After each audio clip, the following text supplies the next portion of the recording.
Esther chapter 4.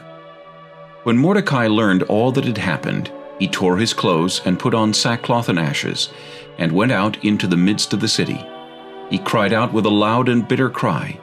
He went as far as the front of the king's gate, for no one might enter the king's gate clothed with sackcloth. And in every province where the king's command and decree arrived, there was great mourning among the Jews, with fasting, weeping, and wailing, and many lay in sackcloth and ashes. So Esther's maids and eunuchs came and told her, and the queen was deeply distressed. Then she sent garments to clothe Mordecai and take his sackcloth away from him, but he would not accept them. Then Esther called Hathach, one of the king's eunuchs whom he had appointed to attend her, and she gave him a command concerning Mordecai to learn what and why this was. So Hathach went out to Mordecai in the city square that was in front of the king's gate. And Mordecai told him all that had happened to him, and the sum of money that Haman had promised to pay into the king's treasuries to destroy the Jews. He also gave him a copy of the written decree for their destruction, which was given at Shushan, that he might show it to Esther and explain it to her, and that he might command her to go in to the king to make supplication to him and plead before him for her people.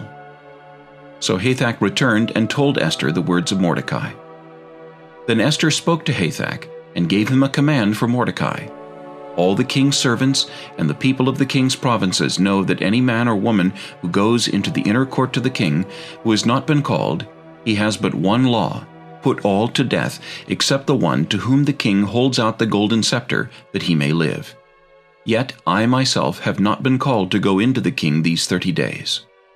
So they told Mordecai Esther's words. And Mordecai told them to answer Esther, "Do not think in your heart that you will escape in the king's palace any more than all the other Jews.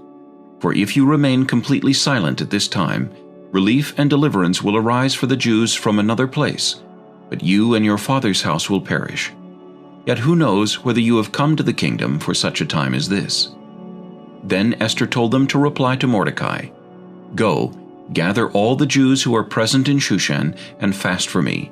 Neither eat nor drink for 3 days, night or day. My maids and I will fast likewise, and so I will go to the king, which is against the law, and if I perish, I perish." So Mordecai went his way and did according to all that Esther commanded him.